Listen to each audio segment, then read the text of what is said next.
talk. Got a special edition of Steph's Box. Today on the box, we have the one, the only, Mr. Matthew McConaughey. All right. Happy to be here. Sir, how much weed have you smoked today? In character, way too much. Out of character, and unfortunately, it doesn't mingle well with my body. Oh, right. Yeah, I remember that. No, Matthew Mercer, like everybody. And of course, haven't seen you in 6 years. Like, what have you been up to? Yeah, it's been a while. Been up to a lot of, the past few years, staying home a lot. I think we've all been doing a lot of that. No, just been working, doing the voiceover thing still, and started playing D&D on the internet, and it kind of became a thing that still baffles me in the best way. So that's been my life in a nutshell since last we spoke. Right. Kind of become a thing. It's so weird. It's wonderful. It's weird. Yeah. You've got your own effect. Like, how do you get an effect named after you? I don't know. Oh man, but it is, let me tell you, it is simultaneously one of the most unique existential crisis inducing moments. Right. And a weird thing to laugh at when the internet argues about it and you're not involved. Right. Oh, yeah, no, that's got to be a lot of fun. That's like seeing people debate trans rights, It's like, Hey, hello. Yeah. Can I speak up? The person who it's about? Yeah, exactly. Oh my goodness. So the Mercer effect, that's when somebody says your name and then they roll nothing but ones for the rest of the game. Am I getting that right? I wish that was the case.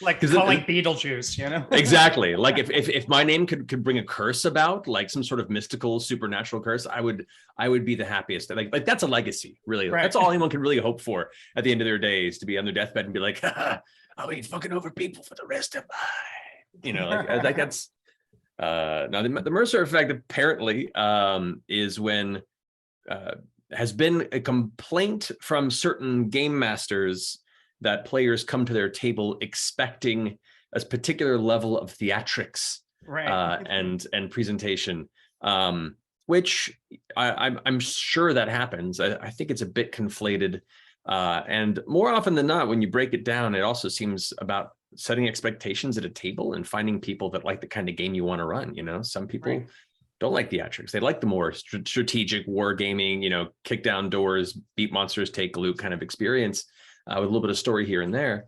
And I think it's led to a lot of really good conversations about expectations at the game table. But yeah, that's kind of it in a nutshell. So you're responsible for the session zero tradition. I like to think that it's definitely been brought more to the forefront because of it. Session zero has been around for forever, but I think I think as tabletop has become more prominent, the conversations are much more widely shared. Yeah. And the importance of a session zero has definitely come to a head with things and conversations about the Mercer effect. That cracked me up when I first started seeing that pop up online, because I was like, wait a second, like you're the only DM I've really had until just recently. So I was like, oh wait, is he doing something that other DMs don't do? No. I honestly feel like a lot of times it's people that just haven't found the right gaming group. Because I've been at many tables and heard many stories of people that have had as great experience with their own group or better, and there are many people out there who I would be a terrible DM for, the styles just don't mingle at all. So it's very odd whenever it comes up. But hey, if it means the conversation's going and people are finding better crews to roll dice with, I'm happy about it. That's awesome. Yeah.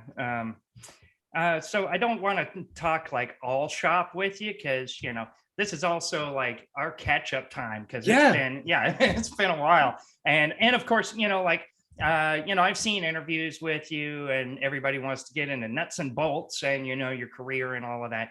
And so I want to breeze through some D&D related stuff that I Okay. had. Like, first of all, do you think D&D has become more or less satanic since the 1980s? That's a good question. I think, I would say it's likely become more satanic, if only because more and more people feel empowered to discuss their joyful embracing of our Dark Lord, and it's easier to find communities online that are also equally excited to share tips about proper creation of blood grooves, where to find and source sacrificial animals and or people, and just the entire Etsy store market has allowed so many more utensils for ritualistic daggers, garb, gear. It's a cultist's world. So it is. And whenever in doubt, just go on our like mall ninja shit, like I mean, truth. Yeah. That's funny. I heard Louis C.K. say something on a podcast recently about kids these days, and they're crazy, like kids are looking for Jesus through Satanism, and that I hadn't figured out exactly how I wanted to broach that, but for some reason it popped in my head just now. And like, what do you think? I mean, for me, the whole Satanism thing is the ultimate satire, right? You look at Anton LaVey and like a vampire cloak, like, ooh, I'm spooky, it's like, but like the whole thing was just like, well, I don't know. We don't like slavery, right? That's in the Bible. Let's, not do that, We don't like stoning women to death on, the stoops of their father's house because they weren't virgins on marriage night. So let's not do that, And it's just like, it just seems kind of, I don't know. What's your... Yeah. I feel like Satanism as is more a philosophy that's been dressed to piss off people who are Christian. like it's a philosophy based on humanism, based on communal aid, and it honestly weirdly has a lot in common with a lot of mainstream Christian beliefs. Yeah. But to your point, it takes all the fallacies and contradictions and extremely unchristian like Christian values that are in a lot of these old books and throws them out the door, and then leans into the idea of the Satan figure as, humanity we're animals, and let's not deny that fact, but in doing so embrace facets of looking out for each other, and then dressing it in a very, very dark, spooky way to piss off all the people that piss them off. So that's my take on it. Sure. Yeah. Hey, goth chicks are hot. I mean, yeah. No, yeah, I couldn't have said it better myself. But to be clear, though, like a lot of there's that subsect of Christianity in this country these days that worship supply side Jesus. This is very true.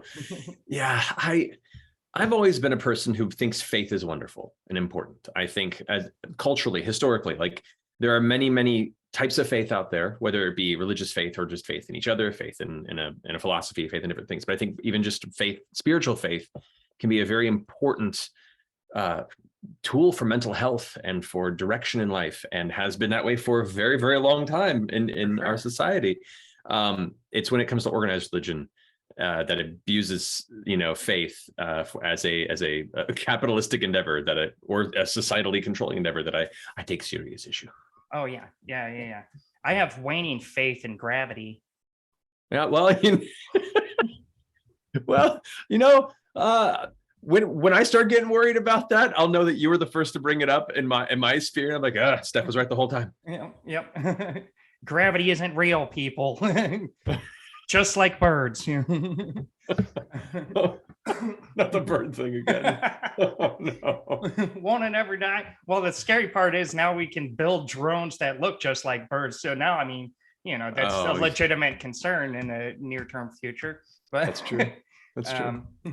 Although, if I'm going to be shot down by a drone, let it look adorable. Let it have like a nice like blue sky and white, plumage texture on it, and make a cute whistling sound before it like takes me out in a shot. Oh man. Oh yeah, what were we talking about?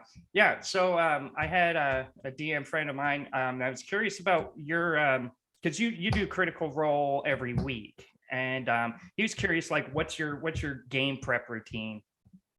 Oh man. Well, it's certainly swelled over the years. If you're prepping for a group of, a handful of friends at a table, there's a lot less pressure for internal consistency and world building and lore, because you're just having to entertain, anywhere from 3 to 6+ yahoos with beer in hand, laughing and making dick jokes at the table. Mind you, we still have beer in hand and make dick jokes at the table, but now there's hundreds of thousands of people that are pouring through wikis and eager to tell me on social media about my inconsistencies and the things I got wrong and the things that I forgot. And so there's definitely a swelling of prep I do just to kind of maintain internal consistency, research my old notes, double, triple check things, and I still miss things here and there. So that's a little more on that end. But honestly, a lot of it is and when I'm prepping for a campaign, I have like a very loose major arc that I kind of just fill out as we go based on the direction of the story. So I have like a backbone for where I think it might go and would be a cool narrative that my players might be excited to engage with. And then I loosely plan a short arc based on the immediate story threads. Like these are just bullet points, just kind of giving me a little reminders of where we might go, kind of where things are leading, some important information that might come up as part of the session.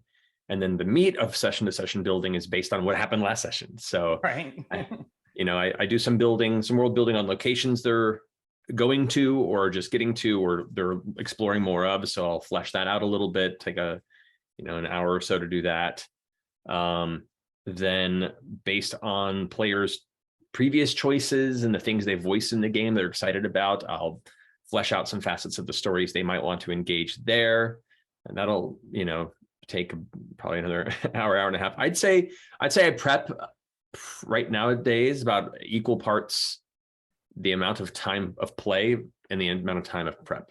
So if our casual session week to week's anywhere from like 3.5 to a little over 4 hours, I'm prepping about that much per session. I'm not saying anybody else needs to prep that much, but that's just kind of what I've pared it down to. I've had times in the past where I've prepped more than that and drove myself nuts. So I try and keep it in about that range for me. Nice. So not completely improvisational, which that was something that I just came across recently because, there's been a lot of times where, it's like, okay, I have a vague idea of what's going on. Let's just jump into it. And then it's like, wait, who are they talking to? And you keep trying to come up with all this stuff on the spot, and it just gets kind of clumsy. And just a simple thing of like writing out, a speech or like a description of something, and just like having words planned out in the first place is just changed the game.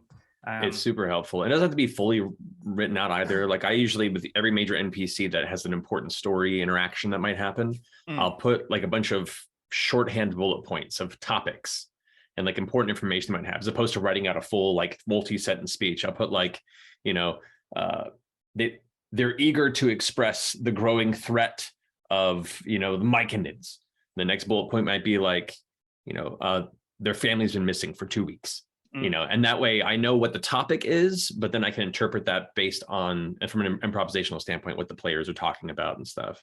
Right. But yeah, that works for me. I like, I said this before in a few times, like the prep is there for you to forget. It's not a prescriptive, breakdown. It is a backbone for you to write out and then be prepared to throw it out the window and then lean on it when you need to as the moments happen. For sure. And don't over prepare, because you will be disappointed as a DM when the players don't. Wait, I spent like 8 hours on that. Indeed. They just wished it away. I had another one from another DM who just started doing a family-friendly game with like adults and children. And cool. Yeah, and they've taken character death off the table. And so they were curious if you had any advice for, how to keep some sense of danger and keep them like motivated without that, sort of Damocles over their heads. Yeah. No, it's interesting you said that. I've had a few friends who've run like family campaigns for like very young kids to, nearing on their teens. And for the very young kids, I've heard it's worked really well to just take combat out of it almost entirely. Meaning like you're not wielding a sword to kill a goblin necessarily, but giving them tools and magical items to solve creative challenges. There could still be monsters in danger, but it's more about hiding and escaping, or trying to set traps that'll keep him at bay so you have an opportunity to run away, or perhaps engage with the monster and convince them you're a friend, and engage it more in like a Hayao Miyazaki film sort of challenge, where it's not necessarily beating the monsters until one of you's still standing, and more about trying to come to an understanding or just avoid the natural dangers that the world have and predators that are out there. Things like giving them a magic rope that can tie itself to a higher point 50 feet, and then there's a whole bunch of challenges you can create that can have stakes and danger for the player, but that rope already becomes a multi-tool that they can use many, many times. If they're a little older and they're cool with combat aspects of it, once again, just emphasizing the fact that not all combat, or most combat, shouldn't end by just slaughtering the enemy. It could be just threatening them or showing them through aggressive maneuvers to back down, to yield, and then have a conversation. But Matt, like I want to hear the da da da da da da da da da. That's true. Well, then you can still have that in the sense of like, as opposed to enemy being sliced, and as they fall to the ground gurgling on their own viscera, like the enemy looks you in the eye, clutches their teeth, and then falls to their knees, holds up their weapon, and says, "I yield." That's still an epic moment, and still empowers the younger player. But now they get to take the sword from them and then ask them, "Why did you attack us? Who are you working for? Maybe we can work on something together. Maybe you're misunderstood. Maybe we're misunderstood." And kind of allow more opportunities for empathy and for engaging the other, because I think we have enough othering in the adult world these days. Yeah. Wow, that's all very solid advice. Like my knee-jerk answer to that question was like, well, give them toys and take them away. Kids love that. It's a good piece of advice.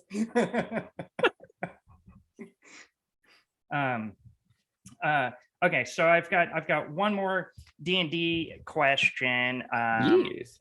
And so this kind of relates to that character design that I'm doing for the it's a multi-part question for that Catacombs and Comedians thing, the Gilbert Danger Lips, the three goblins in a trench coat.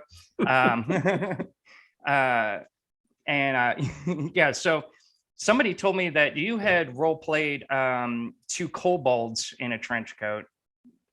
More or less. It was there was essentially a town of what are considered the monstrous races in D&D, but there was an area where it wasn't the classic Eurocentric, humans and elves. It was all manner of people: bugbears, goblins, ogres, people, tieflings. It was basically just like all of them living in this society called Jorahas. And this one city, they went to find an herbalist, somebody they can talk to about possibly getting healing potions or salves, or you got to keep your head clear on the road, I guess. Get that anxiety level up. And they came upon this like creepy cloaked creature in a big chair, like a rocking chair almost, with this like scaled snout pouring out from underneath that was just talking. May have to creep out one of my players, Travis, who doesn't do well with like creepy stuff, which is why I like putting it in there. And essentially they just were uncertain about what this entity was, and when with a high enough perception roll, if I recall, one of them was able to look and see that it was actually like 5 or 6 kobolds that all like lived within this robe and just kind of formed in a very kind of like a Wizard of Oz type way, formed this spooky figure that everyone went to for various medicinal things. And then it just kind of created this persona of this mystic. Nice.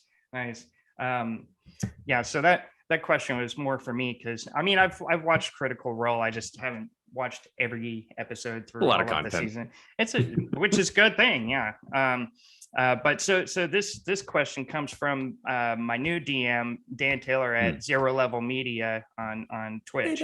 Hey, He was curious if you've ever experienced imposter syndrome as a DM, and if so, how you've overcome that or deal with it. Oh, tremendously. Still do. First off, I hate being on, not like this. This is a conversation, but like Right. being on camera, I have a hard time with. I'm very self-critical, and when it comes to putting my stuff on the internet, you know, I'm very thankful that a lot of people like what we do, but the people that don't tend to, no matter how minimal they might be, for some reason in my anxious, self-loathing mind, it rings so loud, and those tend to be the things that my brain focuses on. I'm better about it now, but you know, therapy's helped me through that. Right. But it's tough, you know. I often look around the table and see the people that are around and feel like I don't want to let them down, because I lift them up so much higher than me around them, and it's a challenge. Imposter syndrome sucks, because it can undercut the joy that you can derive from things. And I think what helps is just expressing that with the people that you play with.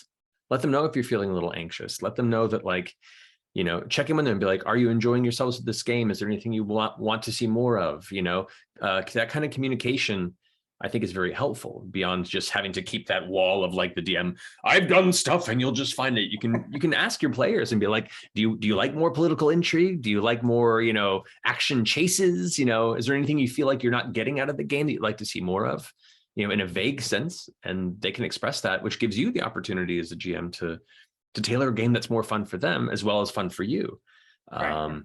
So I think communication helps a lot, because a lot of imposter syndrome comes from being just alone in your head and not knowing how other people feel. Oh, totally. Making assumptions and yeah. Exactly. So just opening that door for you know, letting other people clear your head for you can be really helpful. And I think reminding yourself that everyone's there to have a good time, and everyone there, you know, if it's a group of people that are your friends with and you played a number of times, and you've had that conversation about your anxieties and stuff, like, they're your biggest fan. They're not there going, all right, DM, impress me, and I'm going to judge everything you make up or wrote on this. And if I don't like it, I'm going to talk about it on Reddit. Like, that's not how most games work. Right. There's always one rules lawyer. So. Right. And that's fine too. That rules lawyers also some people that's the joy that they engage with it. Sure. And that's another conversation to have, to be like, I'm so happy you're here. If ever I mess up a rule, feel free to, like, you know, mention something. You know, I'm excited that you're excited too, and we're all learning together. Just don't be a dick about it. And often they'll be like, yeah, totally. I just really like rules and mechanics and stuff. Right.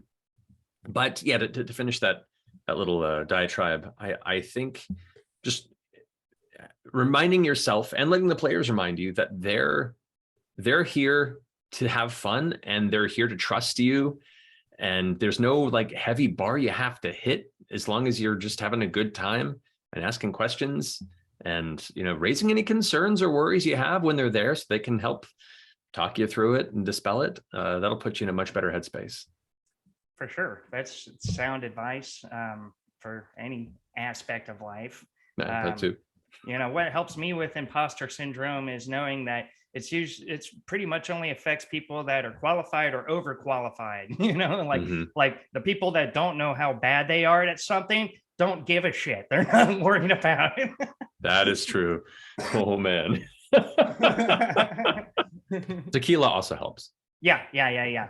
Copious amounts. You know, that fentanyl, whatever you can get your mitts on.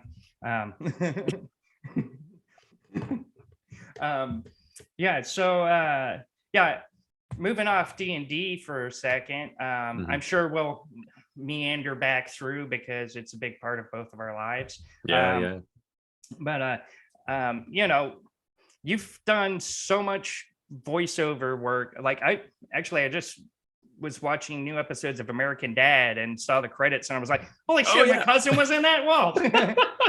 I had to look it up, like, which one was he? Oh, wow. That's right. Awesome. But I was wondering, I was curious, how did you get into like the character headspace when you played a police officer in Mortal Kombat? That's conflicted. Well, initially when I first played Stryker like 10 years ago in that Mortal Kombat game, I was just excited to be in Mortal Kombat. Like as a kid that grew up playing fighting games, and we used to play Mortal Kombat at the Circle K and shit around where we grew up. So like I was just excited to be part of it, even if it was like the lame police guy from Mortal Kombat 3 that kind of like he had a pot belly and a backwards hat, and you're like, why are you in this game, bro? So for me, I took it as a challenge. I was like, how can I try and make this guy like slightly less lame? Well, maybe he was there, so you had a character to root for losing. That's true. Yeah. You do need the jester character, like Dan from Street Fighter. Exactly. You see, Dan. Oh, I know. I will never play Street Fighter against you playing Dan ever again. Hey, it's that Psycho Ryu style, man. Yeah. Yeah, like it was fun to be part of it and to be a really lame character and try and make him less lame. And I think I did a decent job given what was there. And then got to reprise him recently in an animated movie of Mortal Kombat in which he died spectacularly. Spoilers. Oh yeah. But I'll never forget the day that I had to voice an animated sequence where he's fighting Shang Tsung, and Shang Tsung basically like goes inside of him, like that's not the way you think. Becomes like sexy. I know, right? It's a very, very different animated movie. No, like turns into like spiritual energy and like goes into him and starts controlling him from the inside. And so I got to voice the sequence where Stryker was like fighting against his own body. His body impales him on a giant blade and then grabs and rips his own head off. And I was like, that's great. Like, what a gift. Fuck the police. It was the most ACAB moment of the Mortal Kombat history I think I've ever seen. It's fantastic. Oh yeah, speaking of voicing fighting game characters, have you experienced any backlash from voicing Fei Long? I don't think so, largely because that was a while back. Right. But even so, like, as we're moving forward, we're getting more and more into the space of the challenge of being caster voices characters that are very specifically based in a culture, in a region that has, deep underrepresentation. I think that was less of a conversation then, and something that many of us weren't aware of. And, like if I was offered the role to play Fei Long today, I'd probably say no. Yeah. Because it's one thing to be like, there's a cast of people that are all different backgrounds that are all playing cross cultures, and it's more of, more about everyone having opportunities together.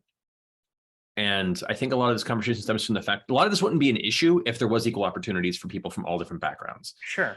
I don't think it's about the core of it. Doesn't feel like to me, and I've talked to a lot of the voice actors who are from marginalized communities and backgrounds. Right. And it seems to be a lot less based in the idea that people should only play, their heritage. Right. Because that in itself could very deeply marginalize people based on the stories that are getting made out there. Mm-hmm. I think it's about just making sure that there's opportunities for everybody and everyone's being considered equally. But until we get to that time, we have a long history of white people playing everything and marginalized performers and actors, John Wayne as Genghis Khan. Yep. Marginalized actors not having anywhere near the opportunities, and then not having the opportunities to even play their own culture. So I think it's a necessary overcorrection for the time being.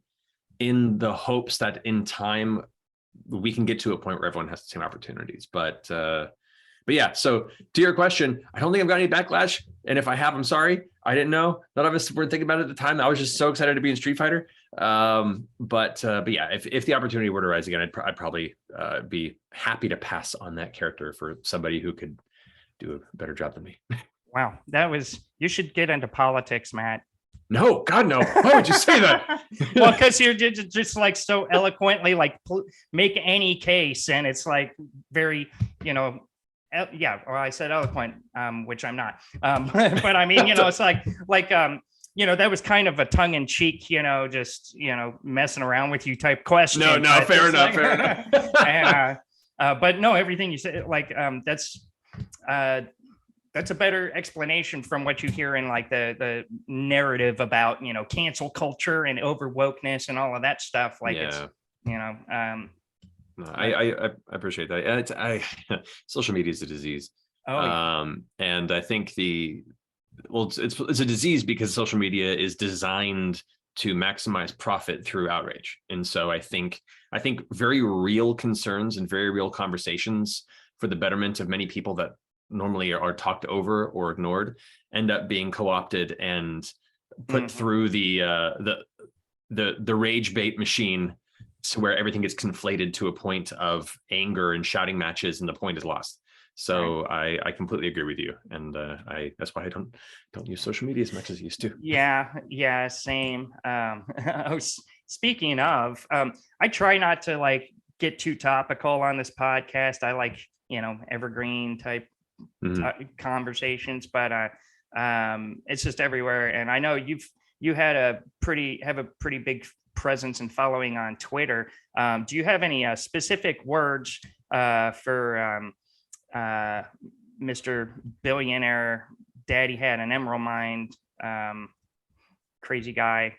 And if you could say those words in a funny voice, that's extra points. Yeah. Mr. Musk, as an individual that has been, whether I wanted to or not, continuously forced into situations where I have to know that you exist and the things that you say, just please shut up. Please, for all of us, shut up and just like back away and stop getting involved into things.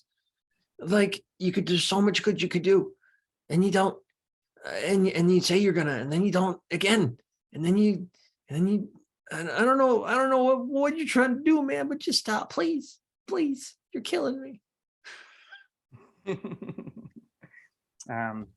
Now he's gonna pay you for massage lessons to fly on his private jet. Oh my God. Bribe you with a horse. Yeah. Oh my God.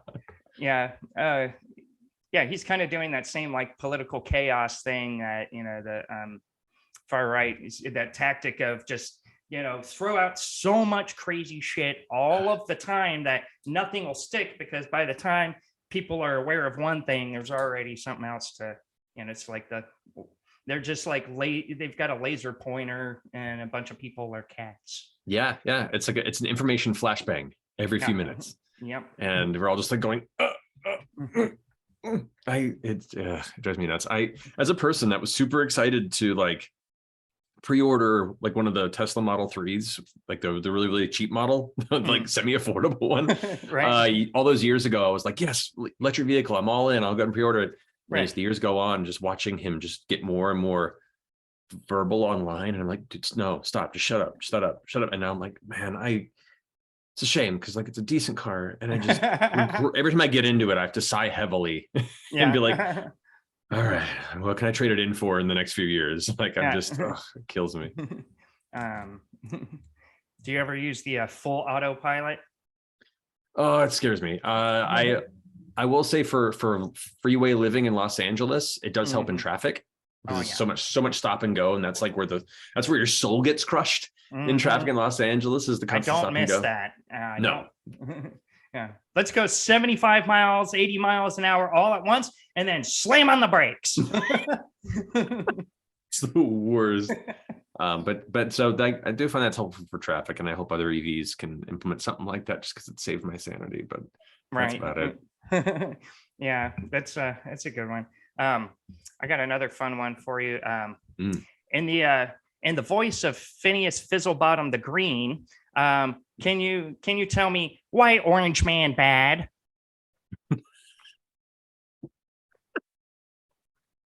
Well, the Orange Man is inherently bad because he made an entire life career on being a charlatan and a snake oil salesman. And through near similar means as the classic mafia has entrenched himself and is surrounded by extremely blackmailed individuals who have been convinced their entire existence relies on protecting this one man's ego. He joked his way into a political office and then has since given anyone who tells him he's pretty and gives him money that they can do whatever they want. And it will continue to do so, and is incited more violence and hatred and racism and general misunderstanding and false information in our society. And because of that, the Orange Man's bad. Well done. You've got my vote this midterms. Phineas has a pretty strong platform. Yeah. Bet you haven't thought of that character in a hot minute, huh? No, my goodness. I still have that video up somewhere on YouTube. Oh my God.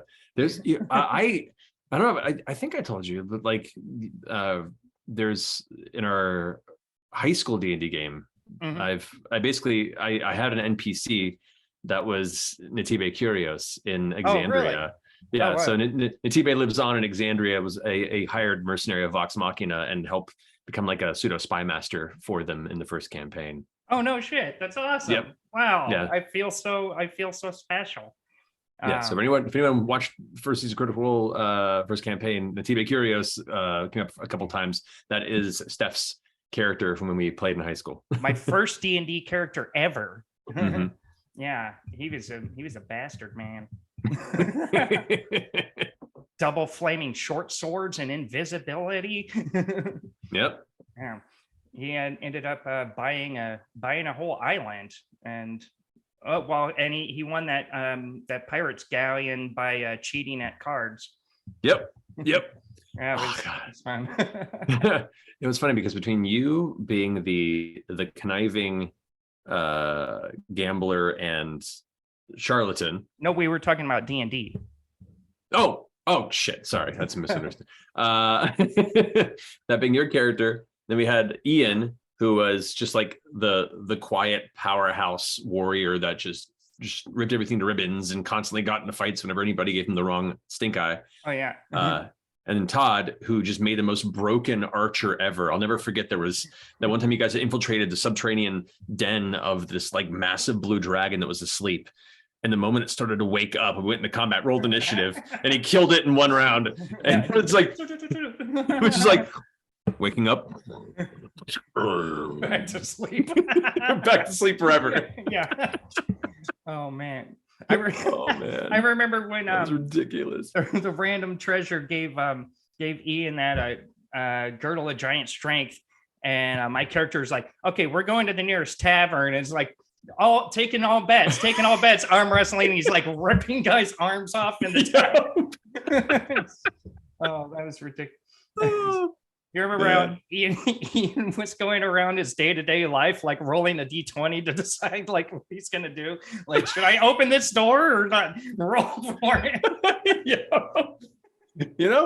For those who like the idea of a determined fate,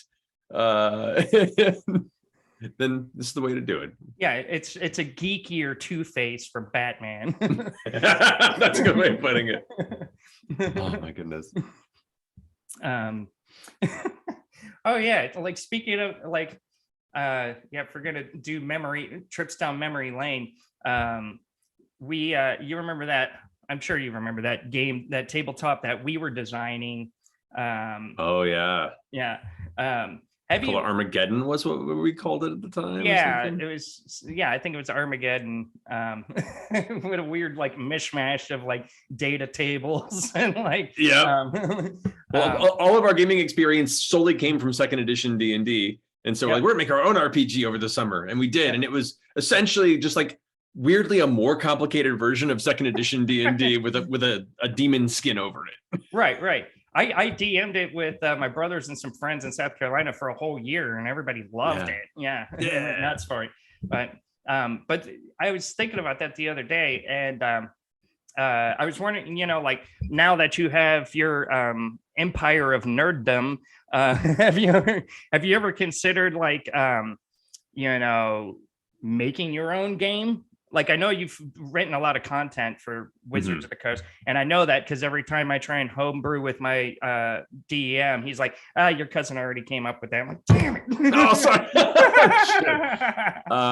Yeah, I mean, I'm by no means a game designer, at least in comparison to many people who do professionally. But when COVID first hit, I then very much realized how much of a workaholic I am, because when the world said, slow down, don't do anything for a few months, I went, okay, but like I have to do something. And so I started writing my own system, like, and it was just a more kind of a fun personal project. And developed for a bit, asked a few friends to play it. There's some things about it that were really good, some things that needed a lot of work. And we'll see if it ever goes anywhere. I'm still just kind of picking at it as it goes. But yeah, I've certainly thought about it. If anything, just as an exercise in making shit. Well, yeah, it's I've been the same way, because you remember for a while I was like hitting the game design track pretty hard, and like Pantheon, you were one of the testers. I still have all the old documents for that I found the other day. Oh, no shit. I have all the old Excel documents which that was such a fun like game to play and test. It was. I've thought about like reviving it, but yeah, nowadays, other bigger fish to fry, but I still get that design bug every once in a while, and I'll just sit down and like write out rule sets and charts and shit just for funsies. Yeah. Hell yeah.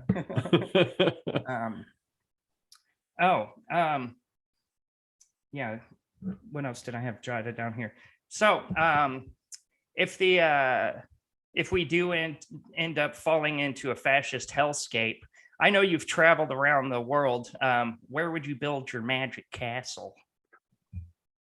Ooh, I would.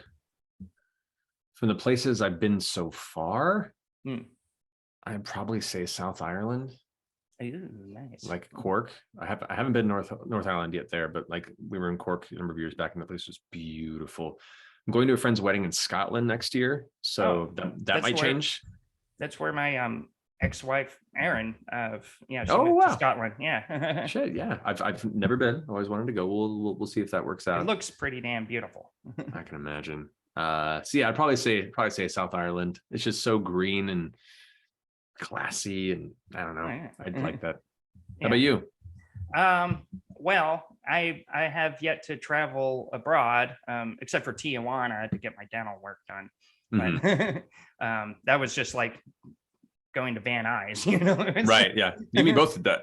yeah. And but I have a comedian friend out of DC who she does comedy around the world, and she was asking if I want to go to Thailand because she's thinking about maybe opening a club there. And I've always wanted to go to Bangkok. Not just because of the clever name. Man, you should. I'm in Bangkok. Me and Mercer went spent a few days in Phuket out there for a honeymoon. Sawadee krap. Yeah, it was so sweet. It was wonderful. It was beautiful. The people were great. We were only there for a couple days, but yeah, I hope you have the opportunity to get out there, especially for work shit, because that's going to lead to its own chaos and adventure. Oh yeah. I'll have to brush up on my Thai, because all I know is what the liquor store guys across the street from my apartment in Sherman Oaks would teach me. Well, there you go. I mean, you never know, it'll come in handy. Right. Just like if I ever go to Japan after growing up playing fighting games, all I know how to do is get in a fight. Yeah. Very helpful. Right. Wait, so you still haven't made your way to Japan yet? Nah, not yet. That's definitely one of the great white whales that me and Rish are constantly chasing. We were almost going to confirm for it for the summer of 2020, and then the world shut down. Oh, fine. So, but another time, hopefully. It's been dangled in front of us a few times. Like TGS, Tokyo Game Show, has been like, yeah, company's been like, you take you out to Tokyo Game Show for a thing. No, we're not. Yes, no, we're not. And I'm like, all right, like losing the football at this point. Wow. And like, how many English overdubs have you done of like Japanese content? I'm very surprised to find out you've never been. It's just how it worked out. Though I will say, on the topic of Japanese dubbing, one of my favorite experiences was when our animated series came out last year, Legend of Vox Machina, and we got to watch it with the Japanese voices. Oh, nice. Which was like, oh, how the tables have turned. Now, like I hope there's an internet forum somewhere where a bunch of the Japanese audience for our animated series are complaining about how they only watch it in the original English. That's what I'm hoping for. Yeah. That would be great. Yeah. Oh. Yeah, Japan's a weird place.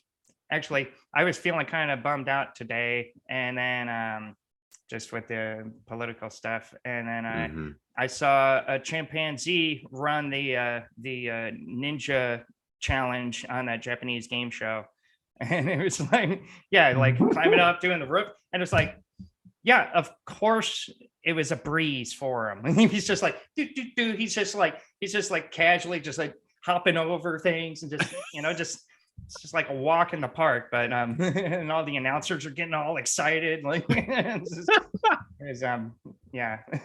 I guess it just means we now have the impetus to create our own personal ninja chimpanzee armies now. We know they can do that. What else can they do? Give them enough typewriters. That's true. Enough blow darts. Yeah. Although now you'd have to give them, like smartphones, which if you've ever seen a chimp using like Instagram or something, like there's a video circling of a chimp like on like Instagram scrolling. Oh, there's people pictures. Oh wait, there's a monkey video, like, oh, and watch the monkey video, like, oh, okay, scroll through, like, more people. What is that, a dog? No, I don't like the dog. And it's just like that's wild. Yeah, it's pretty crazy.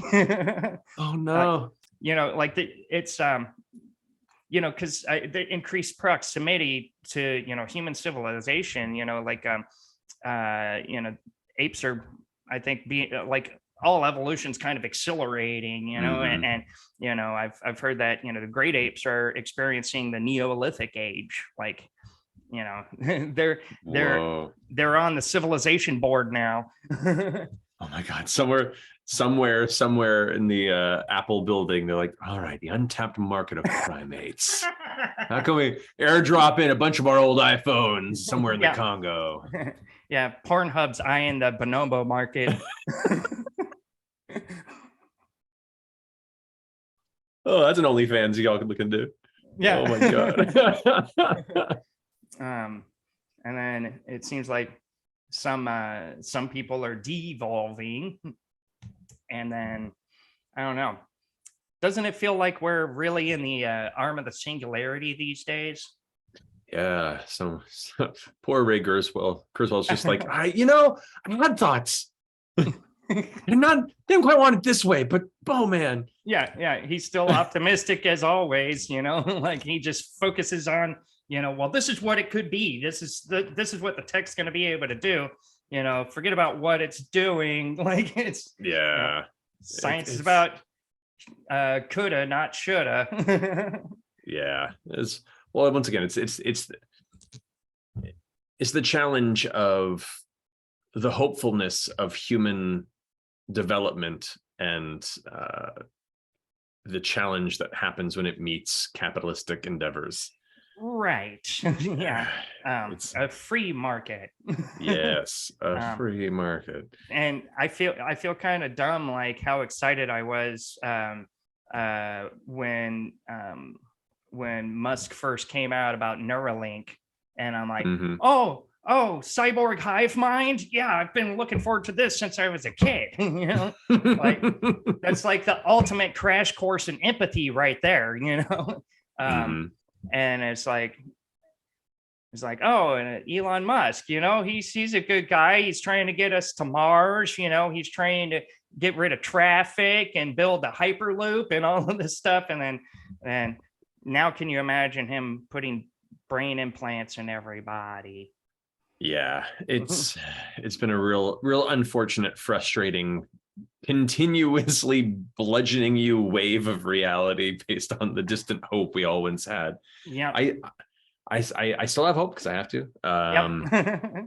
But it has been misplaced in the past, and lessons have been learned. Yep. I just recently got the bad news about Andrew Yang, who I was a big supporter of in the 2020 election. Mhm. And then now he's like kowtowing and selling out to conservatives. Like it's funny, he started the Ford campaign, and notice that whole UBI thing got mysteriously quiet. It's frustrating, but I will say at the very least there's an element of perverse excitement to Right. to have the knowledge that we'll likely see the fall of Rome again in our lifetime. Right. It's like just ringside seats to the apocalypse. That's why we roll dice and play make believe. Right. Yeah. It's all good. Nothing to see here. Oh, yay, a 20. Yeah. But part of me thinks that to a degree, a lot of the media hyperbole is a distraction from what we really want to know, and that's what's the deal with the aliens. It's always a curious question. We've had plenty of like great talks, through yeah, all manner of things. Yeah, I've fallen into a lot of very unique documentaries over the years that are all equal parts fascinating conversation topics and equal parts absolutely absurd, crazy pants elements. And I love the whole concept. I cannot possibly imagine the idea of us being on. It's hard. It's hard to make any. I come at everything from such a heavily skeptical mind, but it's only because I'm obsessive with the need to be proven wrong. Right. Oh no, I feel that hard. Like getting excited about being proven wrong, because it's like people that know me eventually they're like, all right, Steph, you're right again. I'm like, I don't want to be. Like, it's like, but that's you coming at it skeptically is rich from a guy who convinced me as a kid that a real ghost slimed his bedroom wall. Look, being convincing doesn't mean you can't still be a champion of truth and fact. I actually was working on a bit that you were in, talking about how gullible I am. And when I was a kid, my cousin told me he put a grilled cheese sandwich in the VCR and watched it on the TV, and I believed him. Between you and Andrew growing up, man, like to this day, gullibility is a terrifying weakness to expose to me, because I never want to hurt anybody. It's never meant in a non-playful way, right? But you can't open the door and not expect me to pounce. Like I get it. Like, no, as a comedian, it's way too. It's like handing a toddler a loaded gun, like there's gonna be shots fired, But one of these days we'll have to test the grilled cheese theory. Yeah. If we can find a still functioning VCR on this planet. That's true. I'm sure there's something on eBay probably. Yeah. But the aliens thing, like So with all the Pentagon reports and or reports, the Lieutenant Fravor, the Tic Tac, Go Fast, all that stuff, like are you in those are intelligent craft from somewhere else camp? Or are you in the there's probably a terrestrial explanation camp? I am. You're allowed to be on the fence if you want to take the soft position of No. Fair enough. Like here's the thing. I know there is tech that exists that is far beyond what we have, been publicly made aware of or put on a public scale of presentation. However, I do not think we're that advanced based on some of the maneuverability, energy signatures, or lack thereof. Yeah. I'm on the, I want to say I'm on the fence. I'm in camp. I got no explanation for this. Yeah.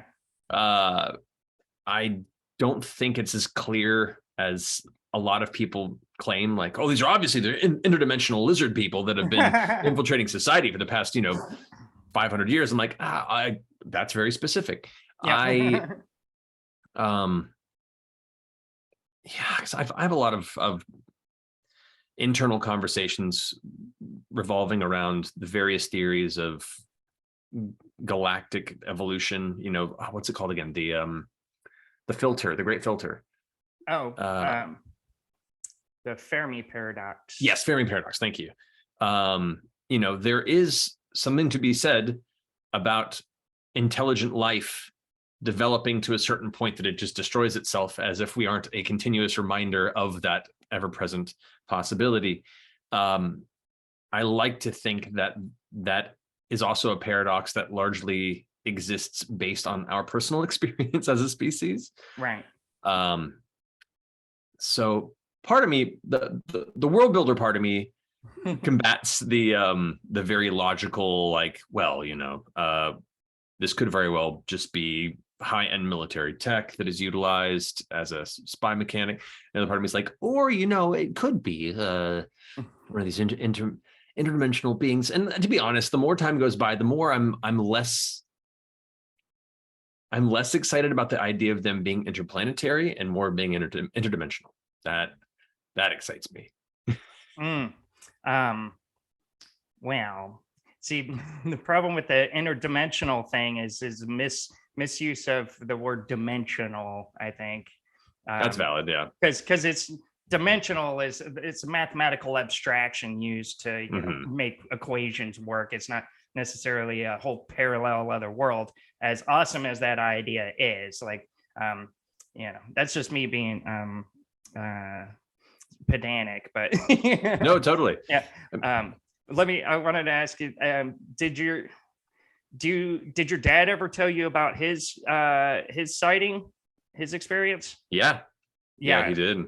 Do you want to share it, or should I? Because it's you pretty probably intense. You probably remember the details better than I do. So it was a while back. Yeah, like, it was back when he was doing audio engineering, and he was commuting home from work down Canaan, coming from PCH down at Agora Hills, like late at night. It's like midnight or so. No other cars. And for people that don't know what driving on Malibu in that area, it's like just this windy, twisty road just through the valley, like in these mountains. And it's beautiful. And it's really like kind of stark and desolate, but in a way, like it's a kind of a lonely stretch of road. And as he was coming out of the tunnel, actually, I think I might have the directions switched around. Yeah, I think he might have been going back to the office. Yeah, because he was going towards PCH, and as he was coming, as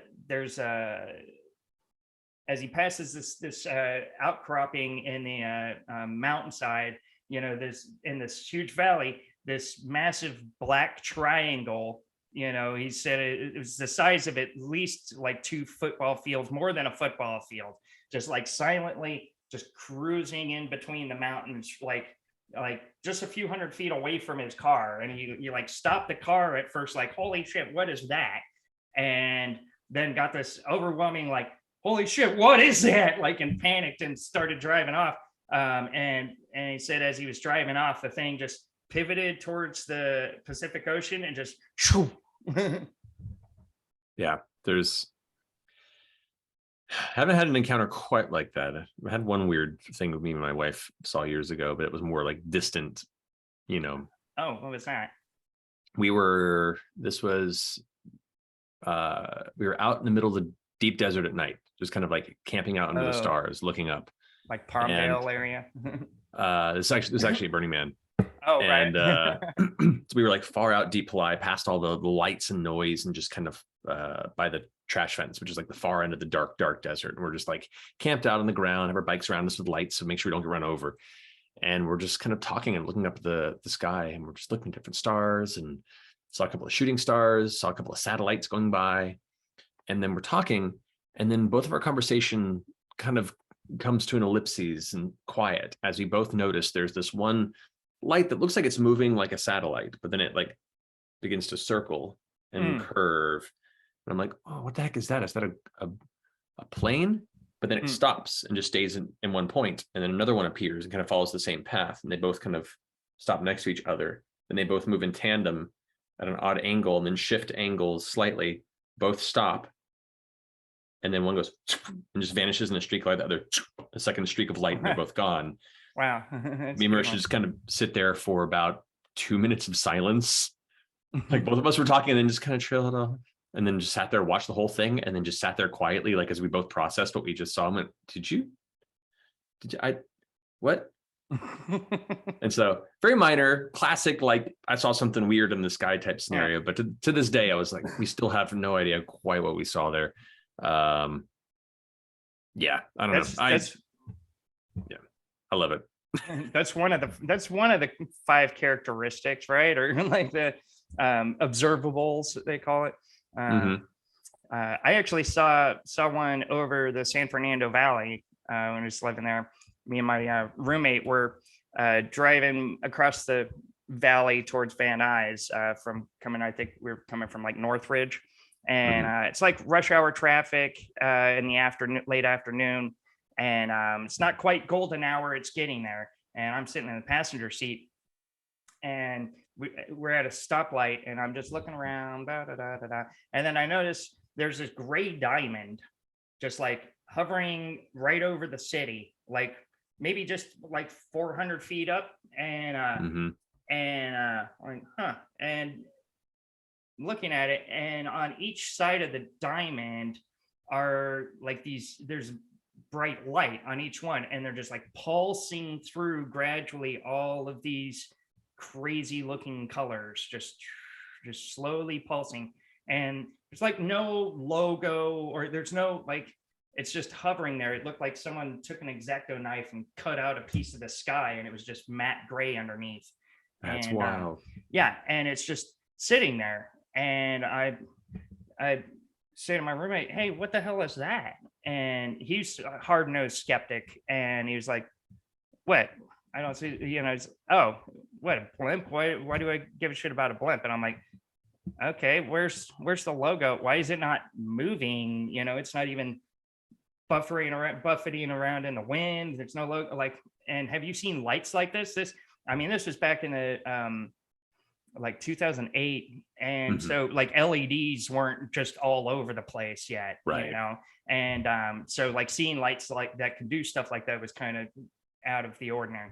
And I'm like, it's not a good year, because you'd see the logo on the side. Like, I don't know what other kind of blimps would just be hovering over the valley. And he's like, I don't know. And he's driving, and I'm watching the thing like, not move for close to 15 minutes until it got out of range. But the whole time I was like, here, give me your flip phone, because I didn't have one on me. Like I got to get a picture. And he's like, no, you're not going to get a picture with that. And I was like, oh, and he's like, well, he kept pitching out possible explanations. And I was like, well, yeah, but then it'd be doing this or this and this. And he's like, I'm like, seriously, what do you think it is?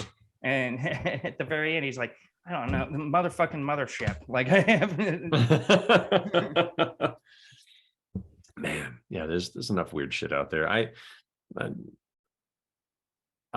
tend to fall down rabbit holes of, quantum research, quantum physics, and how those how we continuously push through the weave of the theoreticals and come up with more questions and more excuses as to why the math we've all long believed in continues to break down and get weird.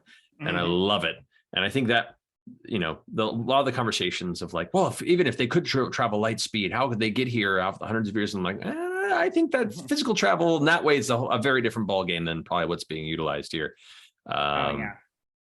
In the circumstances of it being extraterrestrial, which I want to believe, but will continuously refute until I can. See, I don't have it that easy. Like I try to stay on the fence, but I've had like abduction experiences ever since I was a little kid. So it's like, man, yeah. So it's like, I don't know. Like, I mean, it seems pretty real. Yeah. Like, I mean, I don't think I'm that crazy. And the more and more it becomes a topic of conversation that isn't just immediately shut down and ridiculed. The more and more people come out with experiences, and it's like, oh wait, all of these experiences are strikingly similar. I have a buddy who's like a former co-intel pro, and we were getting in a topic over some drinks, and I was telling him kind of some of my stuff, and I was like, but I want to know what you know as like a intelligence. And he's like, honestly, you probably know more than we do. But see, they've discredited you enough. All right, so you're not a threat. You're just a crazy, like former drug addict. Nobody's gonna take you seriously. Right. Like, well, that's fine. I don't really care. It's just like, but it does seem like, with all the uptick in frequency of sightings. I don't know if you've noticed that.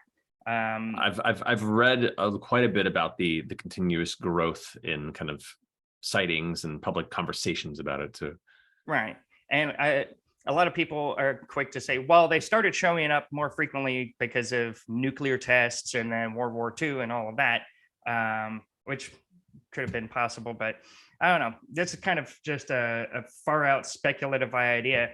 When it comes to, well, why don't they just land on the White House lawn and say hello to us? Why don't they contact us if they're here, right?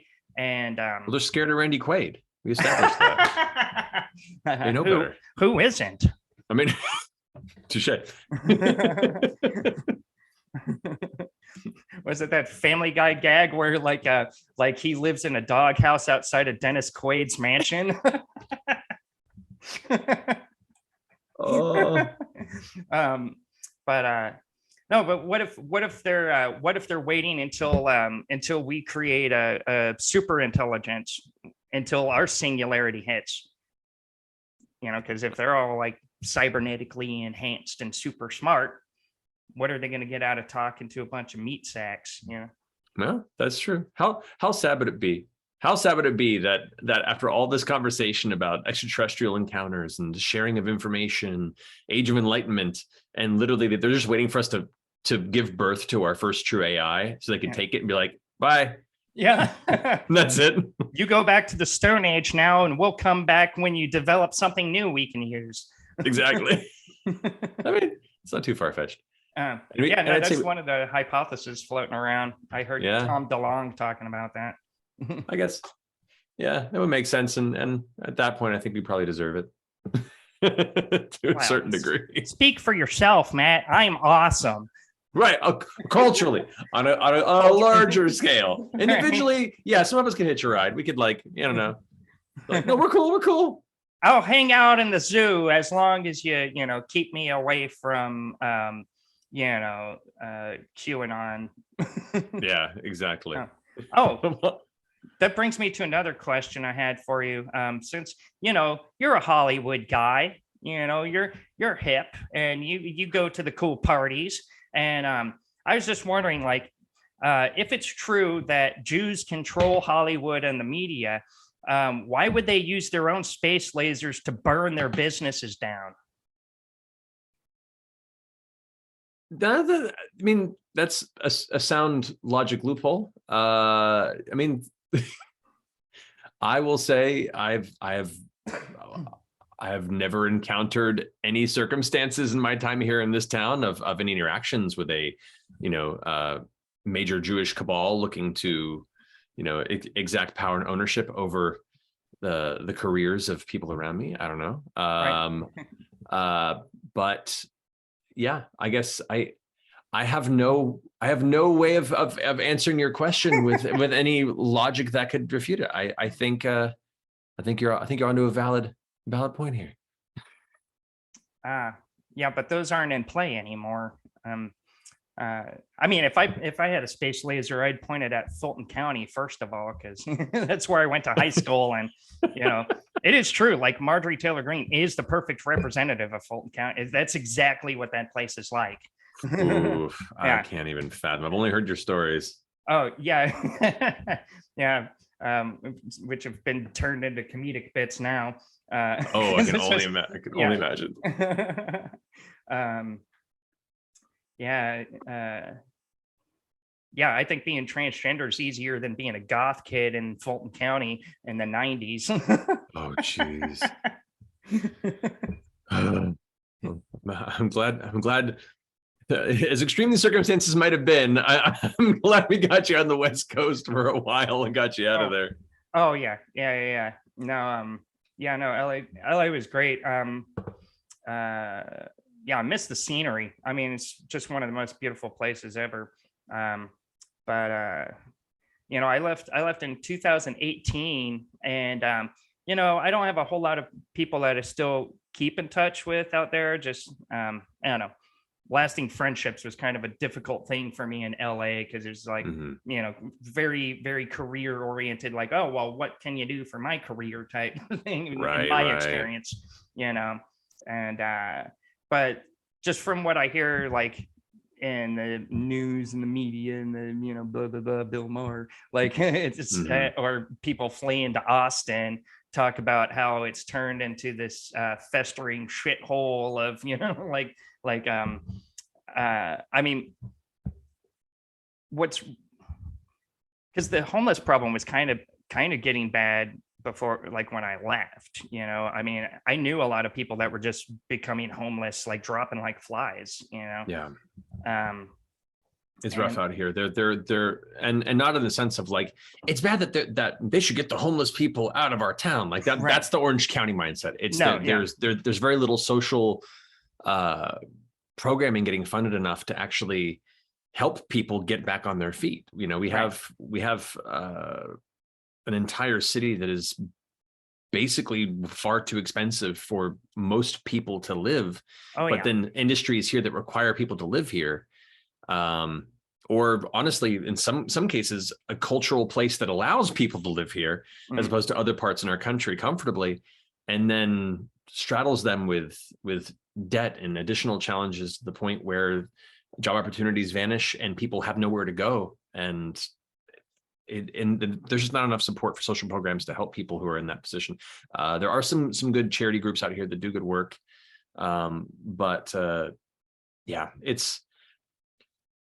it's tough all over, but it's tough here in Los Angeles as well, and especially in the further into the city you get, and it makes me sad, because I feel like there is such there are wonderful places here in Los Angeles, and I think the cultural diversity is incredible. Oh hell yeah! I would be hard pressed to live in any other place that it wasn't quite as rich of a mixing pot of sharing different kinds of people all over, and celebrating that, but at the same time, the leadership of our city and county has been continuously circling the drain with its ability to support the people in need.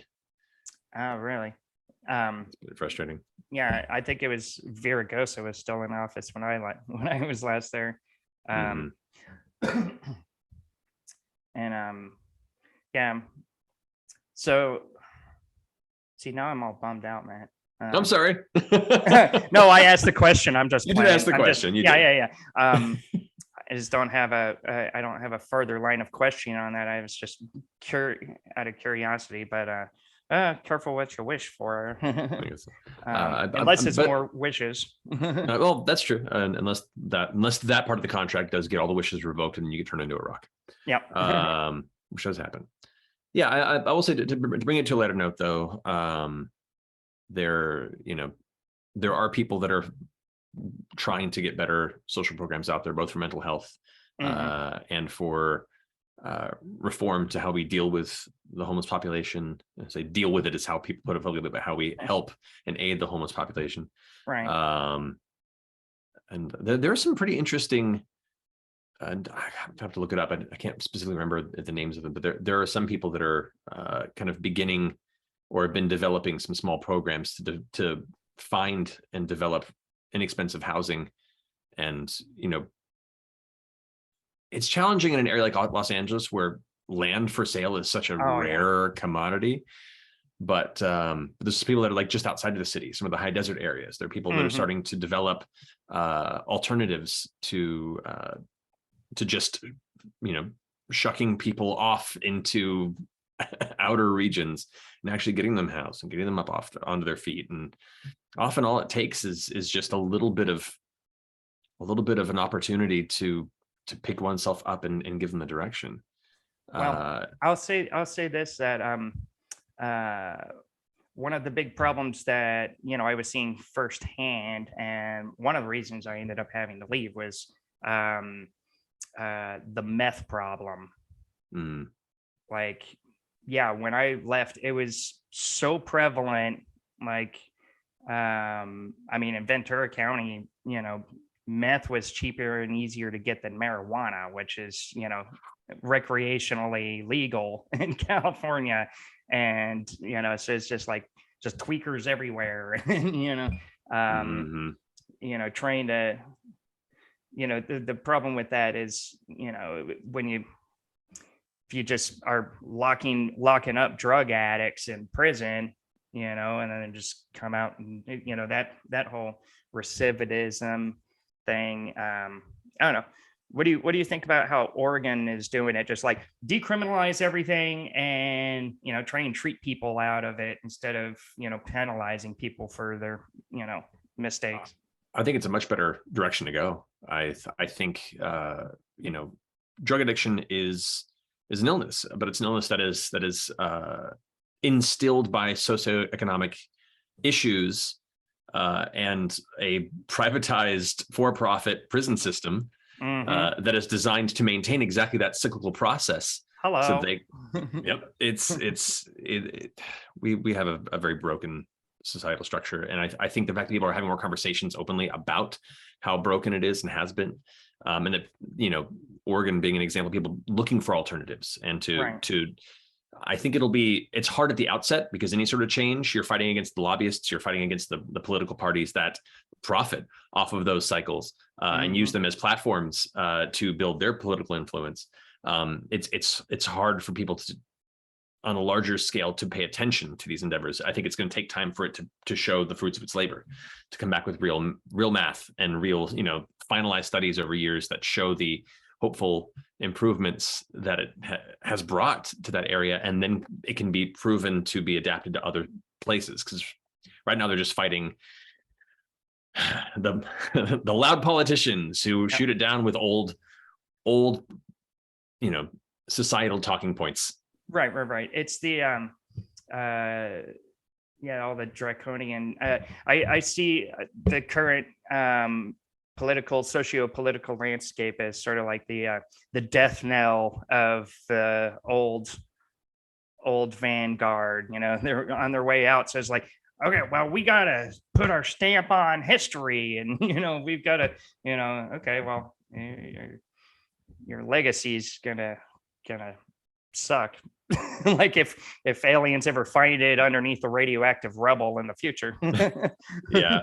It's I guess that's what what frustrates me really, really aggressively about that kind of old vanguard is the idea of I'm taking you all with me. Yeah. That's what psychopaths do. Yeah, it's such an odd, spiteful mindset of like, I'm in my twilight years and things are changing and I don't understand them. So let me try and burn it all down as my legacy. And I'm like, that makes me sense. But yeah. Well, that's the thing. Like, I've had the fortunate pleasure of spending many years around like clinically diagnosed psychopaths, and there's one thing in common that they all have is that what they most talk about, like what they most want to see in their lifetime is to see it all burn. Like across, like person to person to person, all of them, they'd use slightly different language, but it was almost verbatim. Like, oh, I just want to see everything fucking burn. And it's like, well, yeah, but you'll die too. I don't give a shit, you know. And see, but those are the types of people that are hungry for power and are particularly good at getting it, because they don't have like guilt or empathy or shame or, like, and we've got a system that rewards that kind of behavior, and in a zero-sum game, like the psychopaths win all in the short term and everybody loses in the long term, but it doesn't matter to them. So we need more empathy is the solution. Ain't that the truth? How to weaponize that, huh? we can weaponize hate pretty easily, but how do you weaponize love, Matt Mercer? Well, first you have to become the Muad'Dib, and you find the weirding way allows you to weaponize a lot of things. Oh yeah. I honestly, through connection and the death of the old guard, like it's hard when all those who utilize fear and hate are still in their positions of power, and they're old and long overripe, and are training up a new generation in the same space. I like to think connection allows empathy. Social media, however, and it did for a while. I think a lot of great things came out of the early days of social media, and I was very hopeful. But it's been co-opted and brought back to the classic status quo. And so I think through restructuring of social media, through connection, through sharing personal experiences, through fighting the thriving push to other,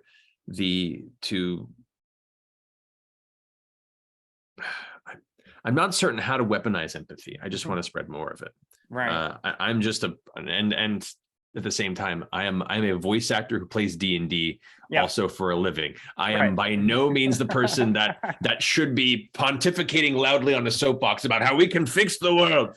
But in my little pocket of the world, I see, from what we do and in the tabletop space, gaming like this, tabletop gaming is a small microcosm example of how a hobby can cause many people of different walks of life to empathize more and to meet people they normally wouldn't have the opportunity to, and to share in experiences and celebrate the similarities over the differences, and then celebrate the differences for what they are, as opposed to a means of separation.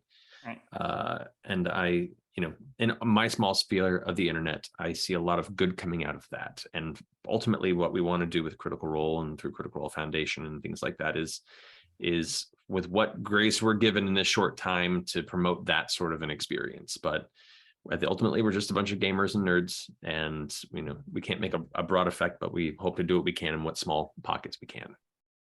Wow, that was beautifully said. But don't forget about the cultural victories in civilization, because you can actually do those. That's true. Yeah. Well, that's honestly that's part of why we created our charity, was to take a lot of this goodwill and put it towards real action. And a lot of the charity partners we've been working with and are hoping to work with in the near future, Critical Role Foundation is meant to be something that outlives Critical Role. It's whatever we do will be its thing, but my goal is to, if ever I reach a point in my life where I am retired, or not having to spend 60 plus hours a week screaming into the abyss like I am. I want to do that. I want to focus entirely on the foundation, to try and, make a difference outside of just making videos for the internet. That's awesome. Yeah, no, that's a lovely, lofty and lovely goal. And speaking of, you just reminded me, like I've wanted to ask you this since I saw you play D&D with Stephen Colbert. And I've been such a big fan of his since, Daily Show, and then of course Colbert Report. Oh yeah. But just how cool was that? Oh, he's a raging asshole. No, he's great. He's wonderful. Same thing. I've been such a fan of his for so long, and we've talked about it in the past. Like one of the people that walks with an air of not just talent but integrity. And I was so hoping he wouldn't shatter that. Right, never meet your heroes. Image. Yeah. Exactly. Like it was a big fear. As much as I was excited, I was also like, please don't be shitty. Please don't be shitty. Please don't be shitty. And not only was he not shitty, he was every bit as warm and joyful as I hoped he would be, and was excited to be there, and was genuinely, like, the first time we played was just one-on-one. Right. He was he's like, okay, I'll do this little thing for Red Nose Day. Had no idea who I was. And within 10 minutes, like, we were talking about his old D&D campaigns in college, and he was immediately just excited and smiling and there to be part of it. And we talked a little bit afterward too, and he was just so thankful and appreciative. So much so when we did the second time we did it last year or earlier this year, he showed up in costume and makeup, didn't tell us at all. We were like, you asshole. I saw that. Yeah. But he was just gracious and lovely and genuinely interested in the people around him. That's important. Which is very important for someone of the profile and platform that he has. Right. And that said volumes to me. So I can say from my experience, I was very, very, very thankful that he exceeded my expectations. That's awesome. Yay. Like I watch him every day. So would you say he's like the opposite of James Corden? Oh yeah. I don't think I've ever seen them shake hands, because I think they cancel each other out. It'd be like crossing the streams. Yeah. Imagine every particle in the universe accelerating at the speed of light. Protonic reversal. Yeah. It's funny. I recently had one of Corden's writers who won an Emmy writing for him on the podcast, and as much as I tried, I couldn't get him to talk any shit. So thanks for stepping in and filling in that. Happy to help. I have no personal experience with James Corden. I hope I don't. Right. Everyone I know who has worked with him has said very much how dislikable of an individual he is. Wow. So it seems to be a pattern. Right. Like like Chevy Chase. Oh, I know. That sucks, because like didn't know much about him like growing up, and I was like, oh yeah, Chevy Chase, he's from the National Lampoon, vacation movies and stuff, and he was in SNL for a bit, and then he was just so good in Community. You realized, like, it was like he found his calling. He's a really good villain. And then you realized, it's because he kind of is. Right. He's kind of just playing himself, and that sucks. It's always interesting to find out that someone has gotten that far in life with a complete lack of self-awareness. It's like, how does that even happen? I mean, it's a testament to how the entertainment industry used to run, Right. and still does to a certain extent, but it's not as bad as it used to be. You look at the era of from the beginning of Hollywood to the 60s and 70s, it was very much a boys club that, there was no social structure, or I would say communities to support people to speak out against abuse, against people just being shitty. Right. And I'm No glad accountability. thank you. No accountability for most people, especially if they were older white men. So I'm glad we're not like that anymore to an extent. It's still a long ways to go. It's a lot better than it used to be, but still a long ways to go. Right. Yeah. And honestly, like, I think, things, when I hear people talk about, wokeness and all of that, and it's like, well, no, being woke is a good thing, in its origins and what it's supposed to mean. But, but at a certain point, I can kind of agree with some of the talking points of like, some of the shit's just like too far and nonsensical, or, like the virtue signaling, like corporations co-opting marginalized things, but they don't give a shit. It's just, and the whole 1,000 genders or whatever, and and I've but it's I've said this on the cast before, but I've actually been banned from certain like groups, social media groups and stuff on like Reddit and Facebook for being a transphobic fascist. Yeah, look, political ideologies always have an extreme. Oh yeah, and extremes of any political ideology are generally unhealthy and do not serve to help the cause they claim to. I consider myself a fairly progressive individual when it comes to my mindset and my outlook at life. But there are some extremely far left ideologies and groups that make me embarrassed. Like you really went full circle, right? You've gone so far left that you've gone right around to the fascist right again. Yep. And but that's humanity. There's always going to be fringe, very small, very loud percentages of extremes. And that's what helps. You have to remind yourself is that it's usually very small, it's very loud groups of people. And in some cases, even sock puppets utilizing, utilizing that space to further their idea on the right. What's this sock puppet reference? Sorry. So sock puppets, it's a term used for largely online social media forums and stuff like that, where people of extreme right-wing ideologies, white supremacist groups, different like mindsets that fit that realm, will make fake accounts and personalities that present themselves as far left, very progressive individuals, and then basically incite a lot of rage and anger and outrage in these left groups, but do so with the most ridiculous extreme left. They're basically building momentum to prove their point on what's wrong with the left through these sock puppet accounts. Right. Yeah. No, I've definitely seen that and thought a lot about some of the more extremist stuff coming out. I just never heard the term sock puppet, but that's very apropos. It's always a good reminder whenever you see some of these things boil up. You're like, why? Who would even? I don't know. I'm just gonna step away from that one. Yeah. I'm not gonna fall in that trap. Yeah. I'm so pro-abortion. I think that there should be mandatory abortion for everybody right now. Yeah. See, like probably a sock puppet.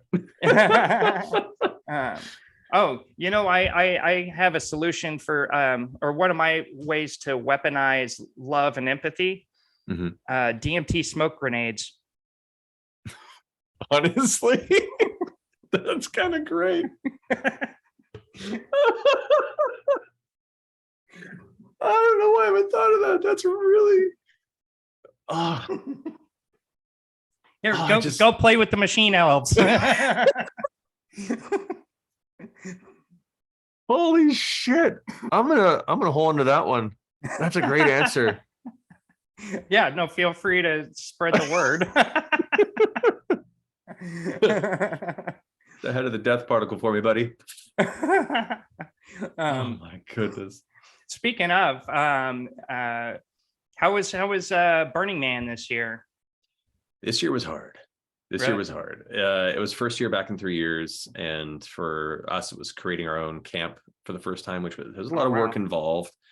But it was more hard just because it was the harshest weather.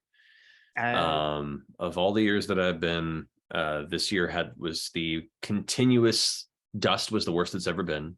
The winds were very high, and the days were pretty hot. Like, it was a harsh year. Still had still got out of it what I wanted to. Needed my creative recharge.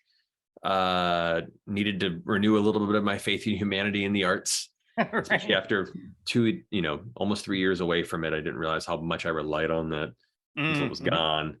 But man, if we didn't all come back from that crusty and weathered and survivors at the end of that week, we came back to society and we're like, all right, bitches, throw at me what you got. I can take it. It was pretty funny.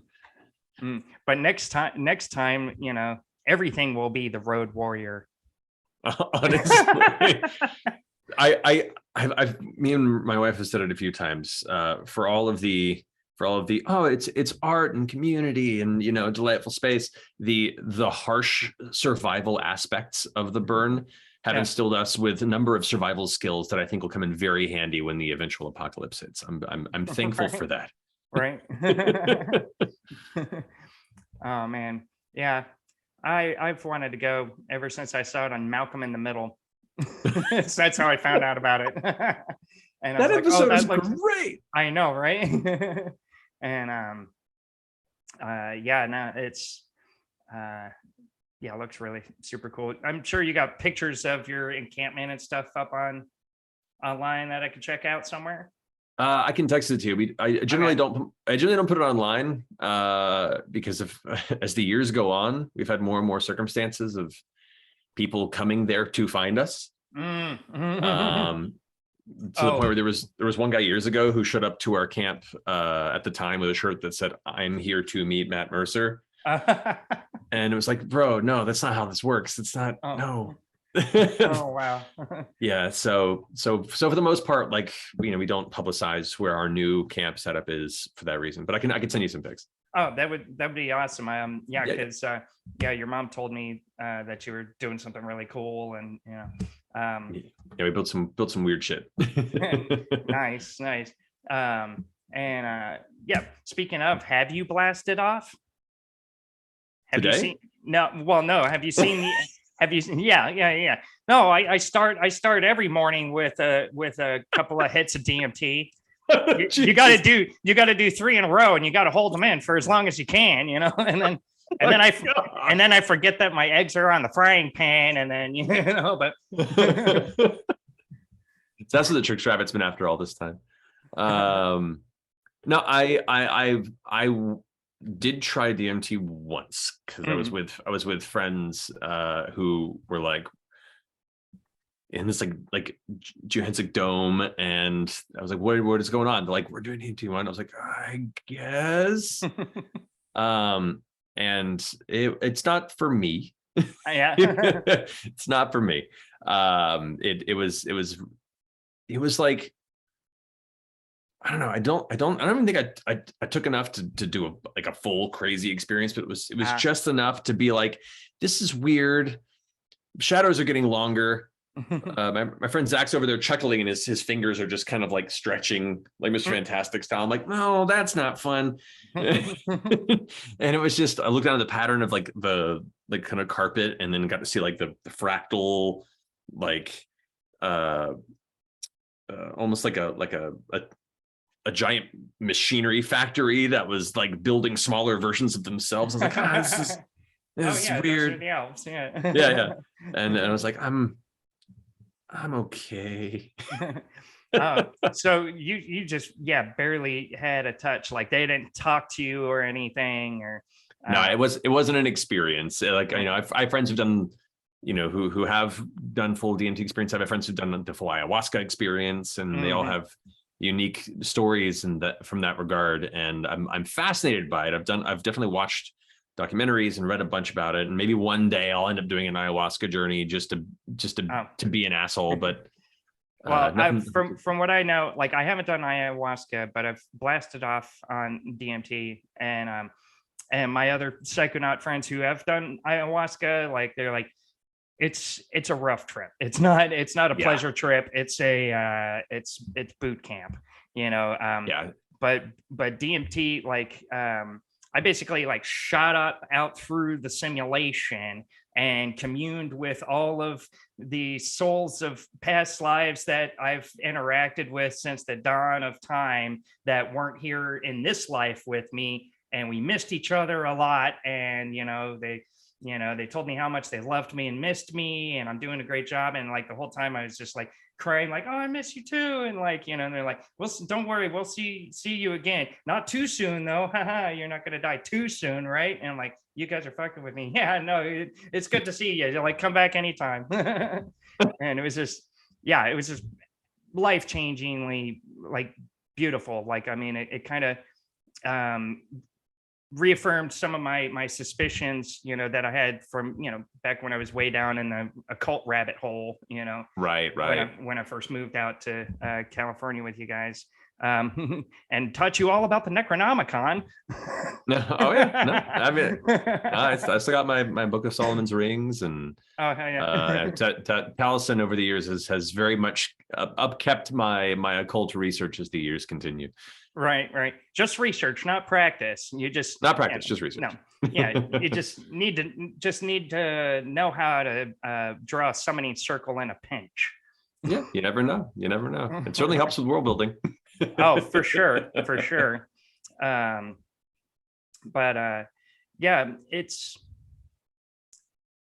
Like it definitely took the edge off fearing death. Like I don't fear death anymore so much as I just fear dying, Right.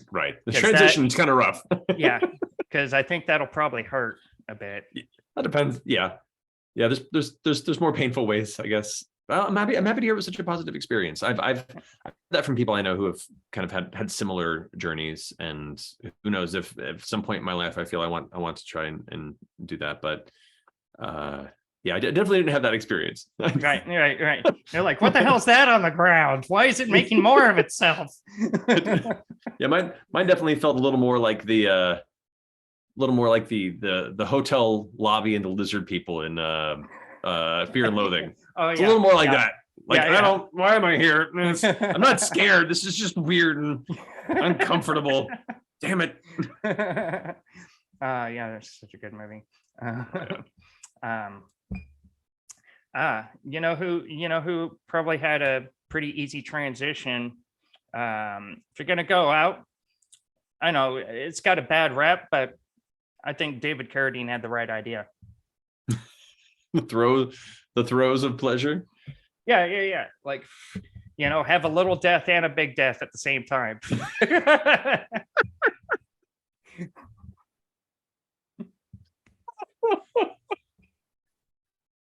I mean, get the whole spectrum. Why not? Right. Oh, if you can research a medium death to throw in there, just make it a smorgasbord. Huh. What would a medium death be? I'm trying to figure out. Is that like eating Taco Bell? Oh yeah, like six soft tacos in there, and give it about 6 hours to fester. Yeah, but six Taco Bell tacos, you're not going to be able to perform. Everybody knows that. It's like the same as taking a bunch of shots of whiskey. Right? You could cross the bell threshold. Yeah.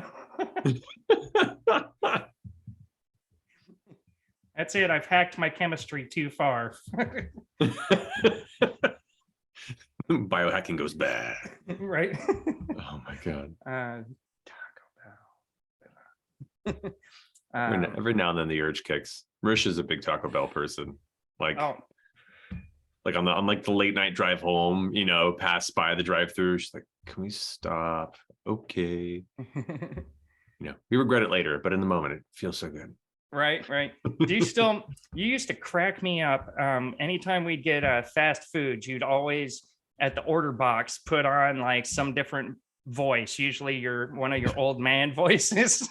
Just to fuck with them. Yeah. And we get to the box, the window, and then be like, what? Are you the one with the, and then you just keep the voice going. And then they're like, Yes, no worries. Happy to take it. Yeah. I mean, like, on some scale, it'd be like, that's kind of shitty thing to do. But like, it was never meant in a mean way. It was always meant to like amuse me, but also to amuse them. I've having worked in food service and having been part of that very soul crushing experience, you do occasionally appreciate the little topsy-turvy moments, the things that kind of bring a little joy and a little weirdness to your day. So that was the goal. Yeah. Oh no, totally. Yeah. No, you've been nothing but consistent as long as I've known you. And I mean, we were born in the same hospital in the same room almost exactly a year apart. Yep. Planned it that way. Yep. Well, I mean, we were supposed to both come out in July, but I couldn't hang out in that festering stink hole 1 month longer. Florida? Oh, yeah. Gotcha. Right. But that's the thing. Like you've never had a mean bone in your body. You've always had that goofball, like just everything's silly. Everything's, everything's a joke to you, Matt. Don't you take anything seriously? Like, do you always have to be on? No, everything's silly. Nothing matters. At the end of the day, it's all numbers. See, you got me. I totally. I thought you were breaking character because that's normally how you talk. The whole Matt Mercer thing. That's Matt Mercer thing. That's not even your real name. I know. So it's all a mask I wear. Yeah, actors. We're dubious. Yeah. Do you remember the first voice that you used to do when we were in the playground? Oh man, I don't think I remember the specific one, partially because I live in too many. Yeah. Well, I remember because you used to always make me play Eddie Valiant. Oh God, the old Roger Rabbit days. Yeah, I remember that. Can we get a little taste? When was the last time you did that voice? Oh, a long ass time. I haven't thought about that. It was like up in the gums, that kind of vibe there. Yeah. Charles Fleischer. What he's up to? What that guy? Wasn't he like in the Zodiac movie? Oh, I don't know. I feel like Charles Fleischer, like I hadn't seen him really anything since Roger Rabbit, and then I remember watching one of the Zodiac movies. Like 7 of them. And he's like the creepy guy at the movie theater who might be the killer. And I was like, oh, that's a far cry from Roger. Oh man. Wow. That movie actually wasn't much of a comedy if you think about it. No, it wasn't. And it was great. It still holds up. When was the last time you saw it? Probably a few years ago. It wasn't that long ago. Actually, I think I watched parts of it because Red Letter Media did a review of it. Oh shit! I believe, yeah. Oh, I fucking love those guys. They're great. Yeah. When are you gonna go on Best of the Worst? Oh, they gotta invite me first. Yeah. So I don't get to choose. Yeah. No, you get to. I thought you get to choose all of your bookings, just like you're Matt Mercer. You just say like, okay, I'm going to show up, at Carnegie Hall. Weirdly enough, that's not at all how this works. Wow. I feel grossly misinformed and lied to. That's okay. All of us are. But the more you know. My goodness. Oh, I do unfortunately gotta go in here in a minute. My poor wife's waiting on me on her Sunday. I mean, I would take her on a walk, but for sure. Okay, well, before you go, yes, are you up to a challenge? It depends on the challenge. Sure. I wanted to see how many voices you could do in 60 seconds. Oh no, why are you doing this to me?